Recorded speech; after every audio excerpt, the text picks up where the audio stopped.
Dirk, JT, and Lily. It's time to get into game 2.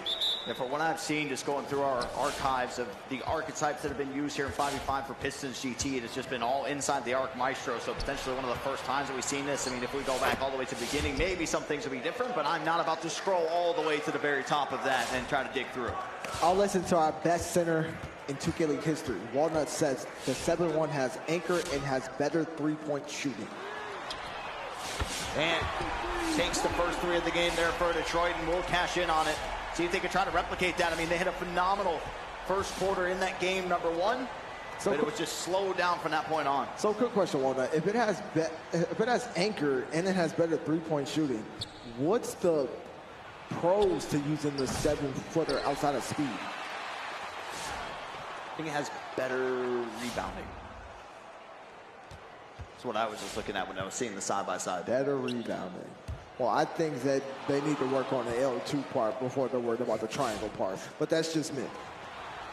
He's trying to go one-on-one with the Undertaker down low, trying to jump 50-50. That's just me. You know, it's L2 then triangle. Easy money. The coach Duke Benito says it's slow, no driving dunk on the 7-1. The 7-foot has higher vertical. No driving dunk. I mean, Rigby says good dribbling centers like the 7-foot. Okay. Thank you to our NBA 2K League players for the insight. Yes, thank you. Nice hitting out there from Whatsstick. He shoots from the left side. No good there for him. It was CB13 able to jump out there, get the 7% contest. Im Dat Man now working out. They'll go down an A. Mana trying to wall him up. Can they get the positioning? I mean, it looks like they can, but it doesn't even matter. Oh, yeah. Give him an extra inch. Give him that anchor badge. And still watch your head.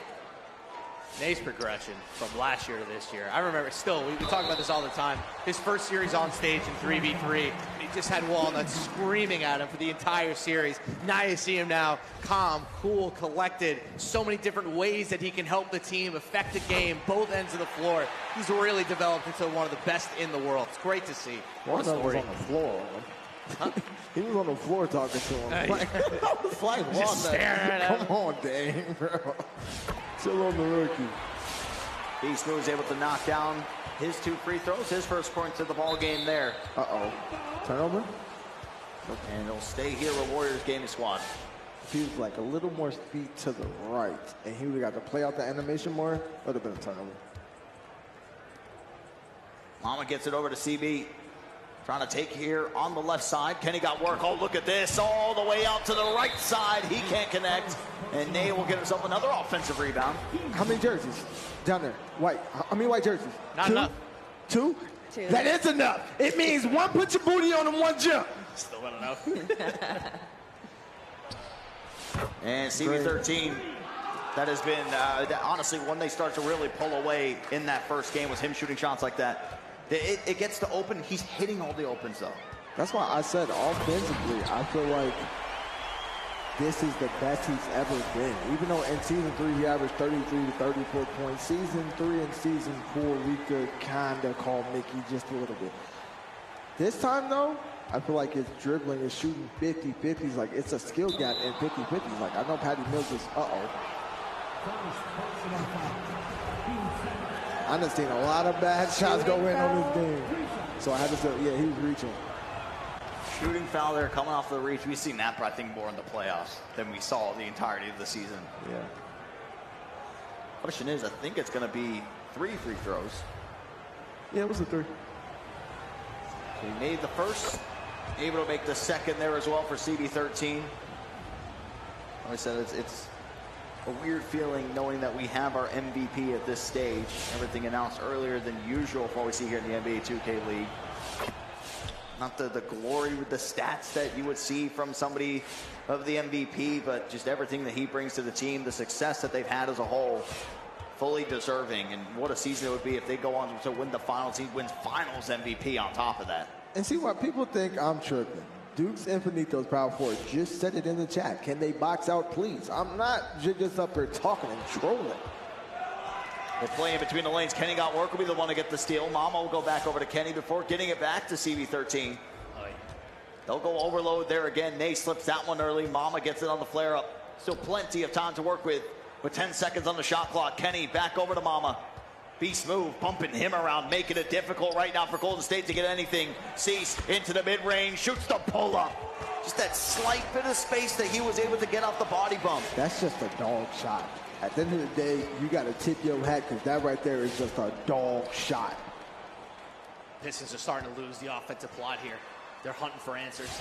You can just feel that same level of confidence does not exist here in game 2. So remember we talked about this in game 1, outside of the threes conversation. We talked about how every single team in the league has thrown their best punch at the Warriors this year. And it's not about that first punch. It's about what you do when the Warriors adjust, because they always do. And we've seen the Warriors defense adjust. They're starting to play a little bit wider. They're starting to pinch off the corners a little bit to make it harder on Ant and BSmoove. And so far, since they've changed their defense, the Pistons have not adjusted their offense at all, and they are hunting for answers. They got to figure out, I know that's hard to have multiple game plans, but they got to find a plan B here, because plan A ain't working anymore. As much as I can say it's hard, if you don't have a plan B, you aren't a good team. Yeah, that's impossible. You aren't a good team. I know we relate, for some reason, mixed martial arts and combat sports with Warriors Gaming Squad after their breakdown. They always say that a good jab is useless if you don't follow it up with combinations, sorry, not conversations. I was about to say, what is that? Don't punch me and then talk to me. Hello? What's the swinging? I can't do that. It's been a weird back and forth in this first quarter. What's Mana doing down there? If the Pistons can find some rhythm, maybe they can get back into this game. Warriors are comfy right now. They're comfy. They're chilling. I mean, their game plan's working on both ends. They're not worried. I don't know if the play there was like play low, but Mono was just in the paint just by himself. It was strange how it played out. Anytime I see somebody just stand still in that type of area, I'm like, oh, maybe their controller died, but that wasn't the case. That was open. I feel like Watt played pretty good defense on that intake, and that layup wound up being open. I mean, while we're not seeing that same fight that we had from Detroit during game number 1, it's still just a 2-point game. Judging by the energy in this room, you would think that it's a blowout in favor of Warriors Gaming Squad. Now a chance to tie or take the lead. Here if you are Pistons GT, the one-hand standing dunk coming from the guard over the big. That big can dunk, dude. Like, he just still dunked the big man. No meter. 16-16. Nate just a little bit too far out there on the pass for Mama. Release. They do have a 2-for-1 if they want to use it, but not a whole lot of time to make that happen now. Triangle. I'm not trying. And there's the free throw line jumper, the staple of CB13 here in season 7. Called a triangle. He has to kind of stay towards that middle. He has to kind of stay towards that middle, and he didn't. So he gave up that middle mid-range too. Kenny will go in there aggressively, and that's going to be the one foul to give here in the first. And I think in this game where it's close, it's one possession, your Pistons GT, you do everything you can to make sure that you get the last possession of this quarter. Unless you get a wide open 3, go ahead and take it. Ant will take his time with it right on top of the NBA 2K League Playoffs logo. Him and Kenny got work going one-on-one, just a couple MVPs battling out. BSmoove will shoot from the right side. And there we go. I mean, even if you missed, you didn't give Warriors Gaming Squad another chance to try to build on to this lead as they lead by 2. Well, it seems like Warriors Gaming Squad is just doing it again, huh, Levy? What a story it would be. Still a lot of game time left to go. Just a 2-point game. Only 3 threes hit total by both teams. Warriors 1 for 3, Pistons GT 2 for 5. Zone, okay. Yeah, Costa calls for zone coming out. I was about to say, that might be the loudest zone call in 2K League history. You really wanted that zone? And gets bumped around there by Seese. And just decides to float that one up. And no, very early there on the floater.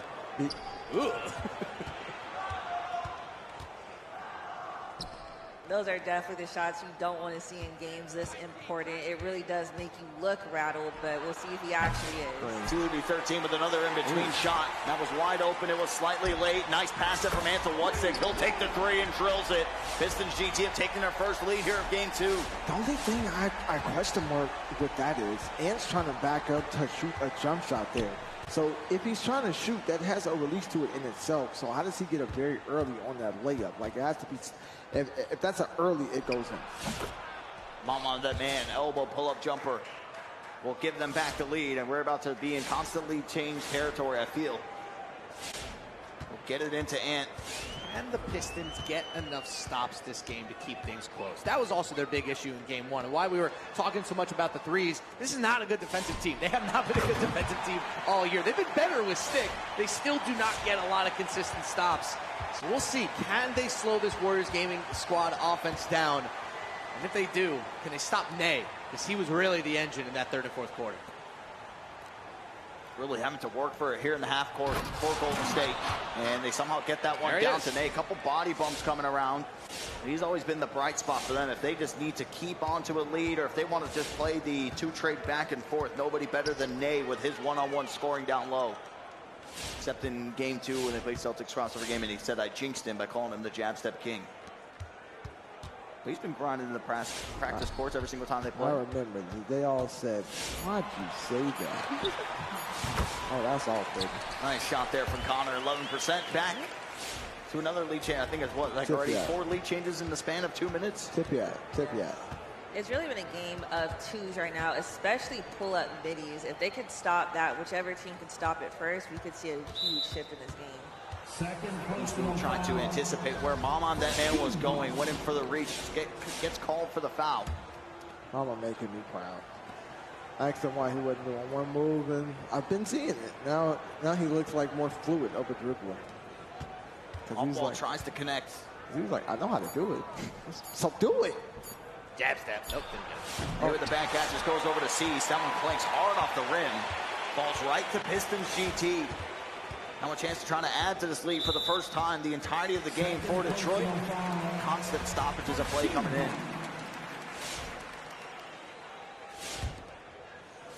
There's a lot of energy really put on both sides when Pistons GT had their running game one, game two. Kind of flipping around as Mana gets a three. That's no good. Connor flies in there, sneaks right behind Ney to get it. See, and I'll say the same thing. He could have boxed him out at the mid-range about 12 or 14 feet out, but he ran around him because he did. Hugs and Mugs asks, how come nobody shoots floaters? They're hard. Actually, they're not. Devin Booker's floater is broken. It's literally broken. It's just, you have one CB13, he doesn't go pat inside of 12 feet. And Ant, he has a 91 dunk. We also had guys who started off the year hitting a lot of floaters and trying them, and then about like midway through the tip-off, they just started getting swatted into the third row on some of these blocks. Centers started to come off the weak side and just send them away. So I think teams started to align, like you said. They started just taking dunks, which are just higher percentage twos at the end of the day. And also, at that point, Devin Booker is one of the seasoned faces in the 2K franchise. So at that point, the Booker floater wasn't known about. Sure. Now it's known about. Now it's known about. Sorry. Two-handed windmill coming in there for Ant. With a slam by him, 3-point lead for Pistons GT. Im Dat Man lines up a three and connects. Tie ball game. I actually want to see it. I might have to ask whoever went. Well, I can't ask that. He's on the slasher. So Dan wins. I'm not asking him about a play. Nice reverse coming out there for Man. Strange energy right now. I feel like in game one, there was just this crazy intensity in terms of just the overall energy. Everything is simmered down to just an entire halt. Because I feel like the Warriors are now hitting a point to where as much as they know they're the better team, they know if they aren't focused and on their P's and Q's, they can lose. And that's championship mentality right there. Yeah. That's having been there before, knowing what it takes. Don't pull that. Don't pull that. Trust me, trust me, trust me, trust me, trust me, trust me, trust me. He begged me, trust me. Hit a little bit of Connor from the right side. Can't get it to go. Seese will be the one to grab the rebound there for the Warriors. You need those. That's great offensive process. That's a really tough miss. Beautiful Exactly. pass. That might be a $40,000 miss. Why am I doing that, boys? Great shooter, usually from that right side for Connor. He is now 1 for 2 in the game after that miss. CB13 gets one stick out of the play. Im Dat Man swings it over to Kenny Godworth. The ball movement is insane here for Warriors Gaming Squad. How many times are we going to watch that sequence? I told you what he was doing before he did it. And I don't get paid to know it. Yes, you do. No, I don't.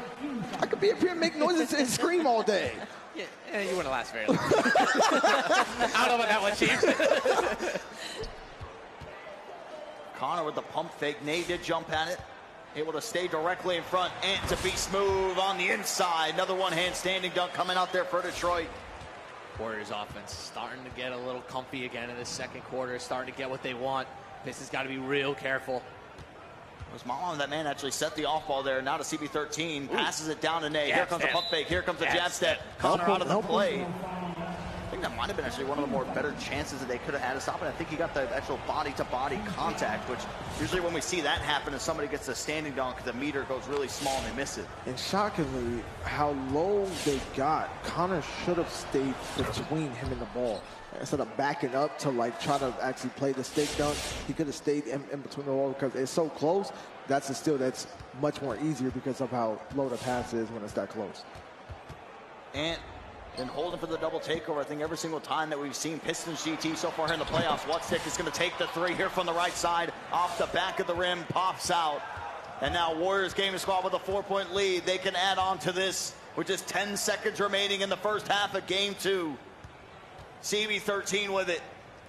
Now they go over to C, straight down to Nate. Here comes the jab step. Go one-on-one, Connor gets the steal. Can they get a bucket out of this zone? And up to Whatsstick. He flicks it up, and no. Pops inside of the rim and out.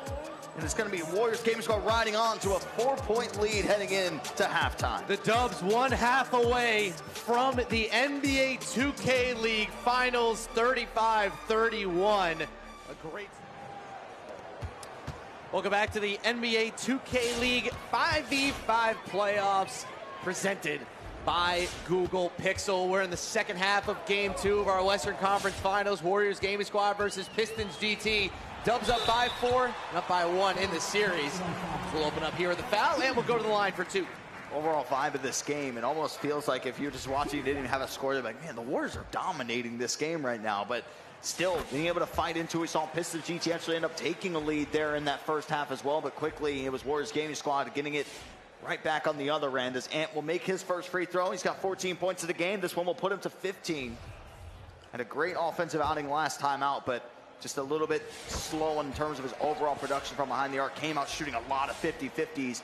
No, see, we just didn't really see a whole lot of it, even some of the openings that he was missing. I think he missed his last 4. I think he started the last game 3 for 4 from 3 when he missed that shot that I didn't like at all. Actually, the opposite. I think he missed his last 5. I think he hit his first 3 to start the game, took that 4th one I didn't like in the second quarter, and then missed his next 4. And CB13, there's something about Charlie's game 2s. He has been phenomenal in game 2s. Every single time that they have to try to battle out there for the closeout. Might have a little bit more of a grinded out game number 1 in terms of getting his buckets. When game 2 rolls around, he activates that mode. He's like, I'm just going to go out there and score. Game 1, like the great PGs do, just probing. Trying to find out what your game plan is, trying to figure out what the adjustments are, probing, poking around, seeing where the weak spots are, and then game 2, that's when he sticks the knife in. And that's what I've been telling y'all all year. What shows me how good a guard is when they take away your go-to. They take away how you particularly play. How good you are at adjustment shows me how good of a point guard you actually are. With him, I remember we had that conversation. We're just like, how do you kind of dictate on each given night what you're going to go out there and give? Like, do you go in with this game like, I'm going to go out there and score 30? Or is it just kind of as it comes? And he even straight said to us, like, I can feel like I can do anything. I can go out there. If they make me pass, I can pass the ball with the best of them. We're going to win the game that way. If they give me any type of openings, I'm able to find my buckets. As soon as they cancel out one thing that he does, he has another option. Then he's got another option. And it just keeps on repeating that same process. That's what's made him so special this year. He's terrifying, and it also helps that he has 2 other point guards on the court with him. Im Dat Man and Kenny got work who, you know, if he's trying to take a more passing role, those 2 guys are going to take a scoring role. If he's taking a scoring role, those 2 guys are going to look to play make to get everybody else involved. It's such a smart, cerebral team. You want to talk about Cavs Legion playing great team basketball? Nobody does it like the Dubs. I feel like it's the small nuances of PG that makes PG so difficult but sets you apart from the rest. And we talk about like what you can do coming into a game. It's looking at small things like how the defense shifts when I'm going middle, when I'm going left, when I'm on the elbow for the mid, free throw mid, when I wrap, how do they move? PG is looking at every small movement and every small shift contingent on what I'm calling and what I'm doing. Look at that. I saw Nate get boxed out and Mana got the rebound because of it. Hey. It's like the booty with the body works. Well, Warriors game is going to slow this down here right now. It's a 1-point game. We got Jasmine on the floor for a very special interview. A very special interview. Do you recognize this guy? This is the lethal shooter, and I have to ask you, you're in 2K24. What is some of your favorite things about that game and what you do in there? Well, I'm blessed to be the first trainer ever to have my jump shot in the game. I have my lethal hot spot. I have my own gym. And I'm blessed that in 2K25, we're going to have a special thing come out on the feature with me. So I can't say what it is right now, but it's definitely a blessing to be a part of the NBA 2K family. So you can't tell us a little something? No, I can't. Okay. Well, can you at least tell us who some of your favorite clients you've worked with are? Yeah, I've been blessed this season to train Jaylen Brown, Grayson Allen, Kentavious Caldwell-Pope, but shout out to my client, Jaylen Brown. The Boston Celtics won it this year. I've been blessed in the last 5 years to have 12 NBA clients that have won championships. So to see Jaylen reach a goal that we've been trying to reach for 2.5 years is just a dream come true for both of us because I've seen how hard he worked towards his goal. And obviously, I've got to throw this one at you. What is the most common mistake you see shooters make? Just basically being in a rush. It's just like video games. You got to learn how to control your anxiety. You got to relax. And usually the people who are really good at something in life, they can control when they're under pressure. And that's why all these players are here, because under pressure, they know how to succeed. And it's just like that with shooting a basketball. If you know how to shoot under pressure, you're going to make a lot of money. And my last question for you. This is your first time here at the NBA 2K League 5v5 Finals. What are your thoughts on it so far? It's awesome. I'm not going to lie. When I pulled up, I was like, yeah. Then when I got in here, I felt like this is like the Super Bowl. You know what I mean? It feels like a real NBA Finals in here. The way the setup is, the way the lighting is, the way the TV screens are, the way the excitement is, the way the energy is. And I would say everybody should take the time to try to check this out. Perfect. Thank you so much for being here. Thanks for having me. Very great interview coming out there. Of course, Harris loves the Jaylen Brown comment. I was going to say, I got to make one correction to our man Lethal Shooter. That is Finals MVP. I knew you Brown. would say that. I knew you would say that. But I ain't gonna lie. Now That's that in he's the out history here, books. I know he's in LA. We're gonna have to have a conversation. That's what I said. Now that he's here, oh yeah, we're gonna talk. 47-40, 2:30 to go here. I think this might be the largest lead that we've seen in this game. Off-ball work comes in there from BSmoove. He'll take the shot. And Im Dat Man in transition to 3 to put him up by 10. And this is where the third quarters always get scary with Warriors games. They are that team this year. They are that third quarter team I feel like that we have once per year that we always look at. That they come in there, they set the tone, and they start to dominate it. But this is where the 50-50s get very questionable, because now since the Pistons GT haven't had a lot of threes all game, they're starting to really swing on Ant's drives, and they're really shrinking the court with those four players, really making them think on what shot to take, what shot not to take. And this is where spacing it will be the most pivotal. They've also done a really good job, the Warriors, in this game of taking Mana out of it from three-point range. He was really the elevator on this Pistons GT ceiling when their offense was really humming. It was a lot of Mana threes, a lot of jab step dunks. They've done an incredible job as he hits a bucket there. Done a really good job this series of keeping him out of it. It's so weird. It's at times where the Pistons GT offense can look so chaotic, so out of position. They still find a way to score as Im Dat Man off the quick bump of Whatsstick set him up there for the dunk on the inside. Surprised the hands up didn't cause a deflection there off the cut, because Connor was right in front of him, but it works sometimes and sometimes it doesn't. Mana will get it down low. He's going to be fouled immediately there by Seese. That'll be his third foul of the game. The Warriors game squad ultra is always out when they start to make runs in these tournaments. This Warriors team, man, they are so demoralizing. They take you out of your game plan. They make you second guess everything. Mana set to put something up. The shot clock was winding down. Im Dat Man will get it in transition. Now it goes to CB13. Cross the move there on the inside. Big one-handed slam for Charlie. Ooh, a little left right. I like that. That was a nice move. That was cute. I like that. They advance it, but is the damage that's been dealt, especially in this quarter, maybe a little bit too much. Ant misses the three. 10 points lead, now a 12-point lead after McKennie got work slam. 0.2 difference between both the shot clock and the game clock here before we jump into the fourth and final quarter. Ant will throw it down. They aren't hitting opens. I don't think they've hit a single contested three this game. It did not happen. This fourth quarter is going to have to be something of dreams for Detroit. Yes. I just don't think they have it.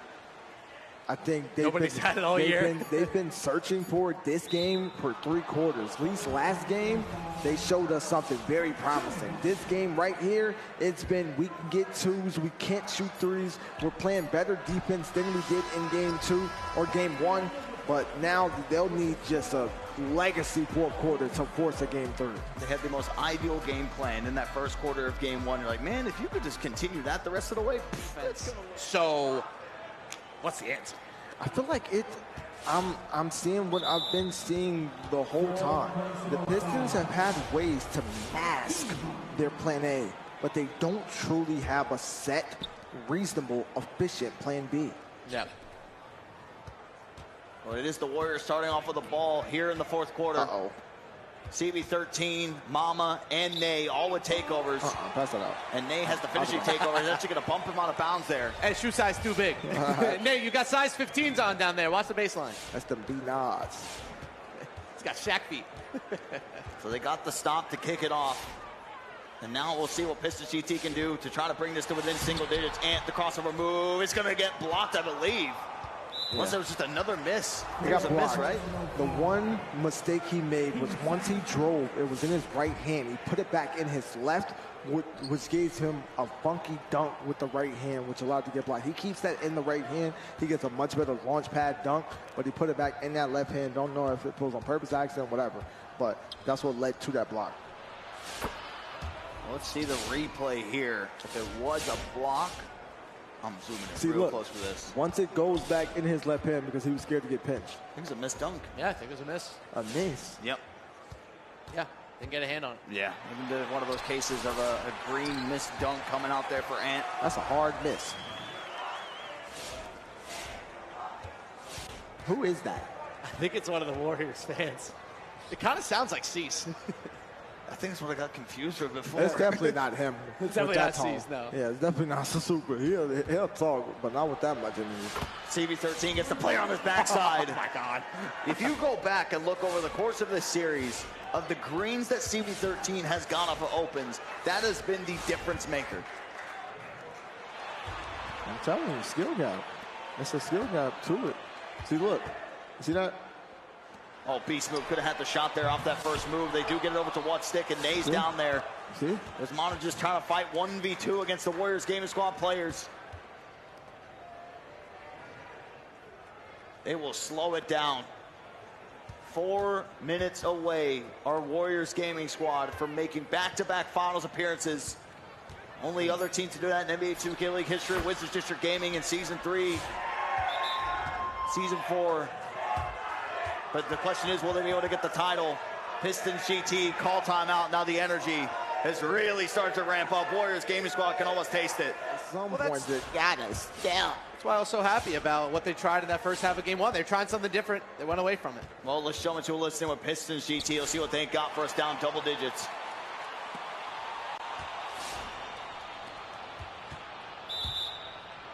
Second personal foul, 13 foul.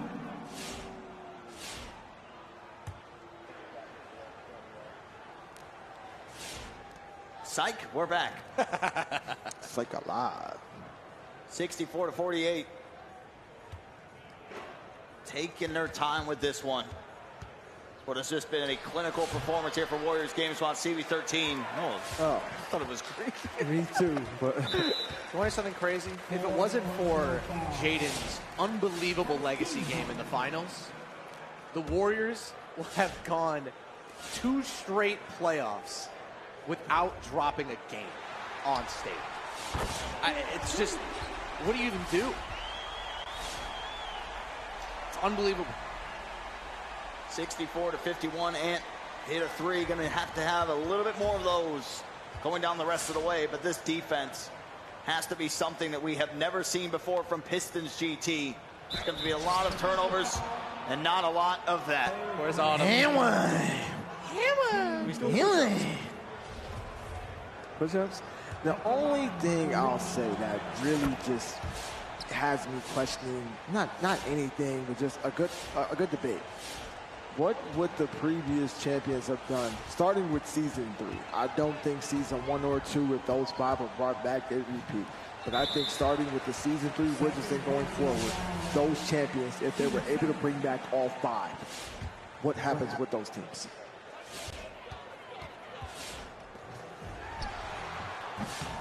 Whatsstick takes the 3, misses it. Jasmine, what's going on down there? Oh, yeah. When you guys were talking about the Warriors slowing it down, that's one thing they wanted to do, and that's one thing they actually said in the huddle. CB13 said some words. I can't say it all the way, but he definitely said, let's end this, you know what. They're doing just that, and they're not even leaving it up to any type of chance. It was single digits going into this. We thought that Pistons GT, could they stage some sort of a comeback? It has not been the case here. Warriors game squad, they're starting to feel good. The energy is starting to pick up, starting to talk a whole lot more than what we've seen in either the past couple games. Hugs and Nugs says in the chat, it's amazing how whenever I tune in, the Warriors are hurting people's feelings. That's about right. Hey, Jazz, come tell me. It just really seems like the pressure that it brings playing this team, because in the first half, they weren't hitting threes, but they still had a small control of the game. And then it seems like in the third quarter, they haven't been hitting them, haven't been shooting them, and they started to kind of force them up. It's like that they felt pressure to, like, we don't have a lead. It's not big enough. So let's really start to get them up, and now we're missing them. Now they're out in transition. Now we're really trying to fight for our lives because we're just trying to fit and force anything to get any kind of control against this team. I think that's what I was trying to insinuate that in our conversation in game 1, but I didn't articulate it well. When you have a game plan like that against the Warriors and it's working, sure, like maybe a couple of the results won't look good, but you have to stick to your process. You have to stay disciplined, because this team will make you play out of body like that. You give them 3 possessions and they'll rip it apart. But if you have a game plan, just stick to it and see if it works. And the Pistons didn't, and now they're getting swept. They ran the table. They went Raptors uprising us. They won the tip-off. They won the turn.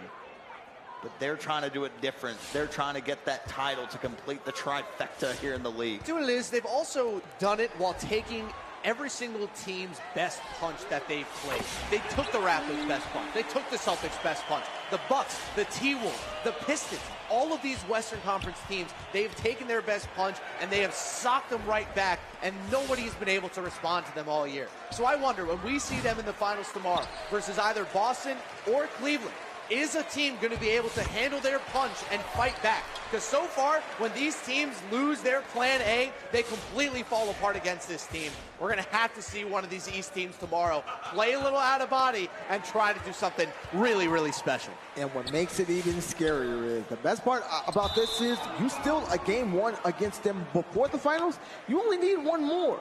Tomorrow, you got to beat them 3 times. They've only lost 3 games all year. Beating them 3 times. Hey, I wish you the best of luck, my friend. I sincerely do. The Warriors walk into their game tomorrow 26-3. Wow. That's almost 90%. 90% as Mama shoots into the crowd. Oh, he made it. Went in. That was a red. It makes up for the green that he missed. They always get it back. I wish it was worth 25 points. The Warriors, they're just going to continue to pile on, add on to this. Like I said, it's that game 1. It's that best punch that teams give them.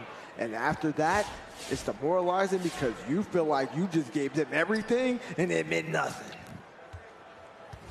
Warriors last year closed the year. They were 18-4. This year, even better. Even better, and they actually made $120,000 going into playoffs. As of last year, they made 0.